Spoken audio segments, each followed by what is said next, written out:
Good morning વિદ્યાર્થી મિત્રો। ધોરણ 6 વિષય સામાજિક વિજ્ઞાન। તો ધોરણ 6માં આપણે આગળ પાઠ નંબર 12 કે નકશો સમજીએ તેના વિશેની માહિતી મેળવી હતી। ત્યારબાદ આજે આપણે પાઠ નંબર 8 ભારત વર્ષની ભવ્યતા, પાઠનું નામ છે ભારત વર્ષની ભવ્યતા।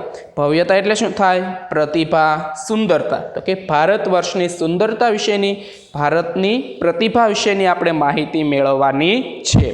તો જોઈએ આપણે વિદ્યાર્થી મિત્રો પાઠ નંબર 8 પેજ નંબર 41 ઉપર ભારત વર્ષની ભવ્યતા। પાષાણ કાળથી લઈને લગભગ 8મી સદી સુધીના પ્રાચીન ભારતના ઇતિહાસનું આપણે અધ્યયન કર્યું છે કે પાષાણ કાળ, પાષાણ એટલે કે પથ્થર, તો કે પથ્થર યુગથી લઈને આપણે 8મી સદી, અત્યારમાં વિદ્યાર્થી મિત્રો હાલમાં વર્તમાનમાં 21મી ચાલે છે, પરંતુ 8મી સદીની વાત કરેલી છે આપણને કે પથ્થર યુગથી લઈને 8મી સદી સુધીના પ્રાચીન એટલે કે જૂના ભારતના ઇતિહાસનું આપણે અધ્યયન એટલે કે તેના વિશેની માહિતી મેળવી। વિભિન્ન કાળની સંસ્કૃતિ, તેના શાસકો વિશે આપણે માહિતી મેળવી। ભારત એક ઉપખંડ જેટલું મોટું રાષ્ટ્ર છે। ઉપખંડ એટલે કે પૃથ્વી પરના પ્રત્યેક ખંડ એક દેશ જેવડા છે। પ્રાચીન કાળથી અનેક જાતિ પ્રજાતિઓનો સમૂહ આ દેશની સમૃદ્ધિથી આકર્ષાઈને આ દેશમાં આવતા રહ્યા છે કે ભારતની સમૃદ્ધિથી આકર્ષાઈને બીજા દેશના જાતિ પ્રજાતિ સમૂહ આપણા દેશમાં આવતા હતા, જેના કારણે ભારતીય સંસ્કૃતિમાં વિવિધતામાં સંગમ રચાયો। તે માટે જવાહરલાલ નહેરુએ શું કહ્યું? તો કે વિવિધતામાં એકતા છે, કે આપણે બધા અલગ અલગ હોવા છતાં પણ એક છીએ। તેવા મહાન દેશની કલા, સ્થાપત્ય તથા સમાજ જીવનની આપણે માહિતી મેળવીશું, જેનાથી પ્રાચીન ભારતની પ્રજા ગૌરવશાળી વારસાની આપણને માહિતી આપે છે। વારસો એટલે કે તો કે એક પેઢીમાંથી બીજી પેઢીમાં આપવું, તે કે પેઢી દર પેઢી જેમ કંઈ મળે તેને વારસો કહેવાય। પ્રાચીન ભારતમાં ખેતી, કે પહેલાંના સમયમાં ખેતી કઈ રીતના થતી? તો કે આપણા દૈનિક જીવનની મોટા ભાગની ખોરાક માટેની તેમજ વપરાશની વસ્તુઓ આપણને ખેત પેદાશમાંથી મળે છે, એટલે કે આપણને રોજિંદા જીવનની જે વસ્તુ ઉપયોગી હોય તે આપણને ક્યાંથી મળે? તો કે કૃષિમાંથી, ખેતીમાંથી મળે છે। ખેતીની શરૂઆત પ્રાચીન ભારતમાં થઈ હતી, એટલે કે પહેલાંના સમયમાં થઈ હતી। તે સમયમાં પણ ખેતી માટે વિવિધ ઓજારો અને સિંચાઈની વ્યવસ્થા, સિંચાઈ એટલે કે પાણીની વ્યવસ્થા હતી, ઓજારો એટલે કે હથિયારો। પ્રાચીન સમયમાં ઘઉં, જવ, ડાંગર, જુવાર, બાજરી, તલ, વટાણા વગેરેની ખેતી થતી હતી। ઓજારો ક્યાં ક્યાં હતા? તો કે હથિયારો ક્યાં ક્યાં હતા?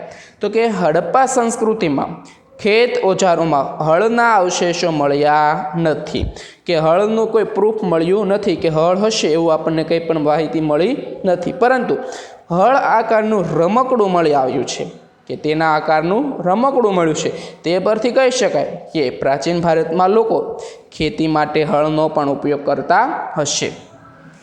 આશરે 2500 વર્ષ પહેલાંના સમયથી ખેતી માટે લોખંડના સાધનોનો ઉપયોગ થતો જતો હતો। તેમાં જંગલોને સાફ કરવા માટે એટલે કે વૃક્ષને કાપવા માટે કુહાડીઓ, હળના ફણા પણનો સમાવેશ થતો હતો, ઉપરાંત દાતરડું, કુહાડાથી તેઓ પરિચિત હતા, કે તેનાથી તેઓ માહિતગાર હતા।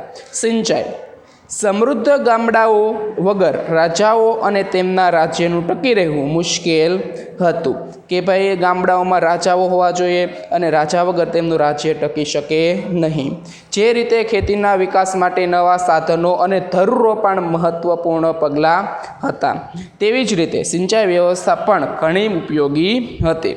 આ માટે તો કે નહેરો, કૂવાઓ, તળાવો તથા કૃત્રિમ જળાશયો બનાવવામાં આવતા હતા। કૃત્રિમ જળાશય એટલે કે માનવ સર્જિત જળાશયો બનાવવામાં આવતા હતા। ત્યારબાદ જોઈએ પ્રાચીન ભારતમાં ગ્રામીણ જીવન, તો કે ઉત્તર ભારત અને દક્ષિણ ભારતમાં ગ્રામીણ જીવન આ પ્રમાણે હતું કે ભારતના ઉત્તર ભાગમાં ગામનો વડો ગ્રામભોજક કહેવાતો, કે ગામમાં જે મુખિયા હોય તે ગામનો ગ્રામભોજક કહેવાતો. સામાન્ય રીતે એક જ પરિવારના લોકો આ પદ પર પેઢીઓ સુધી રહેતા હતા, કે ગ્રામભોજકના પદ પર એક પેઢીના જ વ્યક્તિ વારોફરતી વંશ પરંપરાગત રહેતા હતા. આ પદ વંશ પરંપરાગત હતું. ગ્રામભોજક માટે મોટા ભાગે ગામનો સૌથી મોટો જમીન માલિકી હતો. આ જમીન માલિક શું કહે છે, ગ્રામભોજક તરીકે કોની નિમણૂક થાય, તો કે ગામનો સૌથી મોટો જમીન માલિક હોય, જેની પાસે સૌથી વધારે જમીન હોય તે ગામનો વડો કહેવાય, અને ગામના વડાને ગ્રામભોજક કહેવાય છે. તો કે આ મોટો જમીનનો માલિક ભાડુતી માણસો રાખી ખેતી કરાવતો હતો, કે ભાડે માણસો રાખીને ખેતી કરાવે. રાજા પણ ગામડાના કરવેરા ઉઘરાવવાનું કાર્ય તેમને સોંપતા હતા. તે કાયદા અને વ્યવસ્થાની સ્થિતિ પણ સંભાળતા હતા, કે ગ્રામભોજકને ગામના વડાને રાજા કરવેરો ઉઘરાવવાનું કાર્ય સોંપતા હતા. દક્ષિણ ભારતમાં 3 પ્રકારના લોકો રહેતા: મોટા જમીનદારો, નાના ખેડૂતો અને જમીન વિહોણા મજૂરો. કે સૌથી મોટા જમીનદારો, તેના પછી નાના ખેડૂતો અને જમીન વિહોણા એટલે કે જેમની પાસે જમીન નથી, થોડી પણ જમીન ન હોય તેવા મજૂરો. નગર જીવન: મોટા ભાગના શહેરો 2500 વર્ષ પહેલાં મહાજનપદોની રાજધાની હતી. જનપદ એટલે શું, તો કે માણસના વસવાટનું ક્ષેત્ર થાય. તો કે જનપદ એટલે શું, તો કે માણસના વસવાટનું ક્ષેત્ર. તો કે આ રાજધાની હતી. આ શહેરો કિલ્લેબંધીથી સુરક્ષિત હતા, એટલે કે શહેરની ફરતે કિલ્લાબંધી કરેલી હતી. ઘણા શહેરોમાં વલયકૂપ પ્રાપ્ત થયા. વલયકૂપ એટલે શું, તો કે કૂવા, એક પ્રકારે કૂવા તરીકે ઓળખાય છે. આ વલયકૂપ તો કે શૌચાલય, નેક અથવા તો કચરા પેટી માટે ઉપયોગી હતા, કે બિનજરૂરી કચરા માટે તે ઉપયોગી લેવામાં આવતા હતા. તેઓનો ખોરાક તો કે ગ્રામીણ અને નગરના લોકો ખોરાકમાં ઘઉં, જવ, ચોખા, દૂધ, દહીં, ઘી, ફળાદી એટલે કે ફળ, શાકભાજી તથા માછલીનો ઉપયોગ કરતા હતા.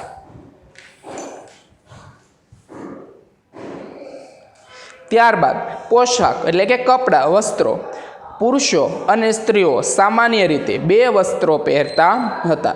શરીરના નીચેના ભાગનું વસ્ત્ર નીવી અને ઉપરના ભાગનું વસ્ત્ર વાસ કહેવાતું હતું, કે ભાઈ કળથી નીચેના ભાગનું વસ્ત્ર જે પહેરવામાં આવતું તેને નીવી કહેતા, અને ઉપરના ભાગમાં જે પહેરવામાં આવતું તે વાસ કહેવામાં આવતું. ક્યારેક ઉપરના વસ્ત્ર ઉપર દુપટ્ટા જેવું, તો કે તેને અધિવાસ કહેવાય, અને તે લપેટતા હતા. પ્રાચીન ભારતમાં કલા. ઇતિહાસવિદોએ કલાને 2 ભાગમાં વહેંચે છે. કેટલા ભાગમાં, તો કે 2 ભાગમાં. પહેલી કઈ, તો કે લલિત કલા, બીજી નિદર્શન કલા. લલિત કલામાં સાહિત્ય, સ્થાપત્ય, સંગીત, માટીકલાનો સમાવેશ થતો, જ્યારે નિદર્શન કલા નૃત્ય અને નાટકોનો સમાવેશ થતો હતો.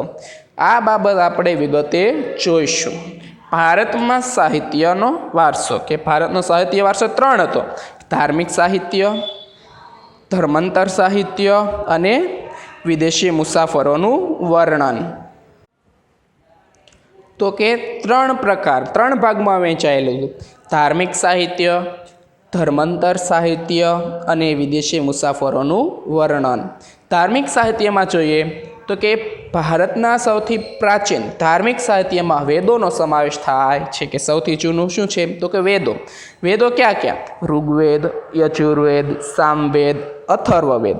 4 વેદો છે, તો કે પહેલું ઋગ્વેદ, બીજું યજુર્વેદ, ત્રીજું સામવેદ અને ચોથું અથર્વવેદ. વેદોને સમજવા માટે બ્રાહ્મણ ગ્રંથો અને આરણ્યકોની રચના કરવામાં આવી છે. બ્રાહ્મણ આપણને ખબર પડે કે બ્રાહ્મણ ગ્રંથ, પરંતુ આરણ્યકો એટલે શું, તો કે અરણ્ય એટલે વન થાય. શું થાય? અરણ્ય એટલે વન. તો કે વનમાં અધ્યયન થયું હોય તેની રચના કરવામાં આવી છે, જેમાં શતપથ બ્રાહ્મણ, ગોપથ બ્રાહ્મણ અને બૃહદારણ્યક સૌથી અગત્યના ગણાવી શકાય. આ સિવાય રામાયણ અને મહાભારત અને બંને મહાકાવ્યો પ્રાચીન ભારતીય સમાજ, સંસ્કૃતિ અને તો કે ધર્મની ત્રિવેણી સંગમ છે. 3 સમાજ સંસ્કૃતિ અને ધર્મનો. ક્યાં 3? તો કે સમાજ સંસ્કૃતિ અને ધર્મનો ત્રિવેણી સંગમ છે. વેદવ્યાસ રચિત મહાભારતની રચના કોને કરી? તો કે વેદવ્યાસજીએ. પ્રારંભમાં જય સંહિતા તરીકે ઓળખાતું હતું. મહાભારત છે તેની રચના વેદવ્યાસજીએ કરી. તે શરૂઆતમાં, પ્રારંભ એટલે કે શરૂઆતમાં, તે જય સંહિતા તરીકે ઓળખાતું હતું, જે વિકસતું જતાં એક શ્લોકનું મહાભારત થયું. તે જ રીતે વાલ્મીકી રચિત રામાયણની રચના કોને કરી? વાલ્મીકીએ. ભગવાન શ્રી રામની કથાની સાથે આદેશ સમાજ અને સમાજ જીવન અને નૈતિક ધોરણનું ચિત્રણ થયેલું છે, તેમાં નિરૂપણ થયેલું છે. 108 જેટલા ઉપનિષદ એટલે શું? તો કે વેદોનો અંતિમ ભાગ, જે 4 વેદ છે તેના અંતિમ ભાગો હોય તેને ઉપનિષદ કહેવાય. ભારતીય ચિંતનના મહામૂલા ગ્રંથ છે. કેટલા છે ઉપનિષદ? 108.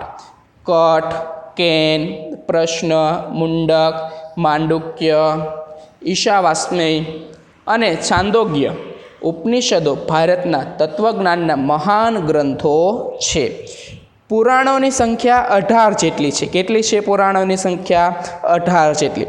પુરાણ એટલે શું? તો કે ઉપનિષદમાં જે કહેવાયું હોય તે પૂર્ણ સત્યને નવી રીતે કહેવાનું, તેનું નામ પુરાણ છે. એક સ્વરૂપ જોઈએ તો કે કથા, તો કથા એક પુરાણ છે. તો કે જે ઉપનિષદમાં જે માહિતી, જે વાત કહેવામાં આવી હોય તે પૂર્ણ સત્યને કંઈક અલગ બીજા સ્વરૂપમાં કહેવામાં આવે તેને પુરાણ કહેવાય છે. પુરાણોની સંખ્યા 18, ઉપનિષદની સંખ્યા 108, જેમાં વિષ્ણુ પુરાણ, ગરુડ પુરાણ, વાયુ પુરાણ અને મત્સ્ય પુરાણ તેમજ ભાગવત વિશિષ્ટ ગ્રંથો તરીકે ખ્યાત થયા છે. બૌદ્ધ અને જૈન ધર્મના મહાન ગ્રંથોમાંથી આપણને સમાજ જીવન અને ધર્મની માહિતી મળે છે, કે સમાજમાં કઈ રીતના જીવવું જોઈએ તેના વિશેની તેમજ ધર્મની માહિતી મળે છે. બૌદ્ધ ધર્મના ગ્રંથોને ત્રિપિટક કહેવાય છે. બૌદ્ધ ધર્મના જે ગ્રંથો હોય તેને શું કહેવાય? ત્રિપિટક. તો કે તેમાં શુદ્ધ પિટક, વિનય પિટક અને અભિગમ પિટકનો સમાવેશ થાય છે. આ ગ્રંથના નામ છે. આ સિવાય જાતકથાઓમાં દીઘનિકાય, અંગતુર નિકાય, મિજ્મ નિકાય અગત્યના ગ્રંથો, નાગસેનનું મલિંદી પાન્હો એટલે કે પ્રશ્નો અને આર્યમંજીષી શ્રી મૂળકલ્પ અગત્યના બૌદ્ધ ગ્રંથો છે. આ બૌદ્ધ ગ્રંથોના નામ છે. તિબ્બત ભાષામાં બૌદ્ધ ગ્રંથને કઝાર અને તંજર બે સંહિતા પ્રસિદ્ધ છે. જાતકથાઓ દીઘનિકાય, મિજ્મ નિકાય પણ બૌદ્ધ ગ્રંથો જ છે. આ ઉપરાંત બૃહદ કથા, હરિવંશ પુરાણ, વાસુદેવ હિડી, સિદ્ધહેમ શબ્દાનુશાસન, દયાશ્રય, કીર્તિ કૌમુદી પણ છે. જૈન ગ્રંથોને આગમ ગ્રંથો કહેવાય. શું કહેવાય? આગમ ગ્રંથો. બૌદ્ધ ધર્મના ગ્રંથોને શું કહેવાય? ત્રિપિટક. જૈન ધર્મના ગ્રંથોને આગમ ગ્રંથો. આ આગમ ગ્રંથોની સંખ્યા 12 છે. જૈન ધર્મનું પ્રાચીન સાહિત્ય 14 પર્વ અને 12 અંગમાં વહેંચાયેલું છે. મુખ્ય ગ્રંથોમાં આગમો, આચાર અંગ, વૈતાલિક, દશાવૈતાલિક અને જેવા અગત્યના સૂત્ર છે. ધર્માંતર સાહિત્ય, ધાર્મિક સાહિત્ય પછી બીજો છે ધર્માંતર સાહિત્ય. તો કે જેમની વિષય વસ્તુ ધર્મની બહારની હોય, કે તેને ધર્મમાં કોઈ શ્રદ્ધા હોતી નથી, તેવા સાહિત્ય ગ્રંથોને ધર્માંતર સાહિત્ય ગ્રંથ તરીકે ઓળખવામાં આવે છે. તેમાં મોટાભાગે કાવ્ય, નાટકો, પ્રશસ્તિઓ એટલે કે વખાણો, વ્યાકરણ ગ્રંથો અને સ્મૃતિઓ એટલે કે સ્મરણોનો સમાવેશ થાય છે. સ્મૃતિઓ એ ભારતના કાયદા ગ્રંથો છે, જેમાં મનુસ્મૃતિ, યાજ્ઞવલ્ક્ય સ્મૃતિ, નારદ સ્મૃતિનો સમાવેશ થાય છે. કૌટિલ્યનું અર્થશાસ્ત્ર પણ કાયદા ગ્રંથ છે, તેમાં કાયદાઓ દર્શાવેલા છે. પ્રાચીન ભારતમાં મોટા પ્રમાણમાં નાટકો અને કાવ્યોની રચના થઈ, જેમાં મહાકવિ ભાસ, કવિ કાલિદાસ, શુદ્રક, ભારવી જેવા મહાન સાહિત્યકારોનો સમાવેશ થાય છે. આવા અગત્યના મહાકાવ્યો અને નાટકોમાં અભિજ્ઞાન શાકુંતલમ, રઘુવંશમ, મેઘદૂતમ, કિરાર્જુન્યમ, સ્વપ્નવાસ દત્તમ અને મુચકટિકમ વગેરેનો સમાવેશ થાય છે. આવડા સાહિત્યકારો છે અને તેમની આ કૃતિઓ છે. દક્ષિણ ભારતમાં એક વિશિષ્ટ સાહિત્ય જેને સંગમ સાહિત્ય કહેવાય છે, તેની રચના ઈસવીસનની પ્રથમ 3 સદીમાં થઈ હતી. સંગમ સાહિત્યની રચના ઈસવીસન પ્રથમ 3 સદીમાં થઈ અને તે ક્યાંનું સાહિત્ય છે તો કે દક્ષિણ ભારતનું સાહિત્ય છે. મદુરાઈમાં 3 સંગમમાં 1600 જેટલા લોકકવિઓ અને વીરકાવ્યોની રચના કરી. આ સાહિત્યમાં શિલ્પાધિકારમ, મણિમેખલા એ ખૂબ જ અગત્યના છે. સંસ્કૃત ભાષામાં સર્વશ્રેષ્ઠ વ્યાકરણ ગ્રંથ પાણિનીનું અષ્ટાધ્યાયી છે. કે સંસ્કૃત ભાષામાં સર્વશ્રેષ્ઠ ગ્રંથ કયો તો કે અષ્ટાધ્યાયી. કોનું છે તો કે પાણિનીનું, જે ઈસવીસન પૂર્વે 5મી સદીમાં રચાયું હતું. અશોકના શિલાલેખમાં પણ તેનો પ્રાચીન ભારતમાં ઇતિહાસ, મૌર્ય સામ્રાજ્યનો વહીવટતંત્ર અને બૌદ્ધ ધર્મના નૈતિક નિયમો વિશેની માહિતી આપે છે. ગુપ્ત કાળમાં પ્રશિષ્ટ કાવ્યો અને ગ્રંથોનો ઘણો વિકાસ થયો. સમુદ્રગુપ્તની પ્રયાગ પ્રશિષ્ટ લેખક હરિશેન હતા, તો ઉદયગીરીની ચંદ્રગુપ્ત દ્વિતીયની પ્રશિષ્ટિના લેખક વીરસેન સાબા હતા. સમુદ્રગુપ્તને વખાણ કરનાર લેખક હરિશેન, ચંદ્રગુપ્તના તો કે વીરસેન સાબા. બાણે હર્ષચરિત્રમાં હર્ષની પ્રશિષ્ટિ કરી, એટલે કે હર્ષચરિત્રમાં હર્ષના વખાણ કર્યા. ત્રીજો પોઈન્ટ તો કે વિદેશી મુસાફરોનું વર્ણન. ભારતમાં સદીઓથી અનેક વિદેશી પ્રવાસીઓ આવતા હતા, એટલે કે બીજા દેશના લોકો ભારતમાં પ્રવાસ માટે આવતા, હરવા ફરવા માટે આવતા હતા. જેમણે પોતાના ભારત પ્રવાસના વર્ણનો લખ્યા છે, એટલે કે પોતાના વિચારો લખ્યા છે ભારતને લઈને. તેમની આ પ્રવાસ નોંધમાં ભારતીય સંસ્કૃતિ અને પ્રજાજીવનની માહિતી મળે છે કે ભારતની સંસ્કૃતિ કેવી હતી અને ત્યાંના પ્રજાનું જીવન, ત્યાંના લોકોનું જીવન કેવું હતું તેના વિશેની માહિતી મળે છે. આવા મુસાફરોમાં ચંદ્રગુપ્ત મૌર્યના દરબારમાં રહેલા ગ્રીક એલ્ચી મેગેઝિન ખૂબ જ અગત્યના છે. તેમણે ઇન્ડિકા નામના ઉત્કૃષ્ટ ગ્રંથ લખ્યો, જેમાં ભારત વિશે લખેલું છે. આ પહેલો મુસાફર ગ્રીક એલ્ચી, જેમાં મૌર્ય યુગ વિશેની માહિતી મળે છે. ઇન્ડિકા ગ્રંથમાં આપણને મૌર્ય યુગ વિશેની માહિતી મળે. એ જ પ્રમાણે ગ્રીક નાવિક ટોલીમીએ ભૂગોળ વિશે લખેલા ગ્રંથમાં ભારતના બંદરો વિશેની માહિતી મળે. બીજો કોણ હતો વિદેશી મુસાફર તો કે ગ્રીક નાવિક. તેણે ગ્રીક નાવિક ટોલીમીએ ભૂગોળ વિશે માહિતી આપેલી છે અને આમાં બંદરો વિશેની માહિતી મળે છે.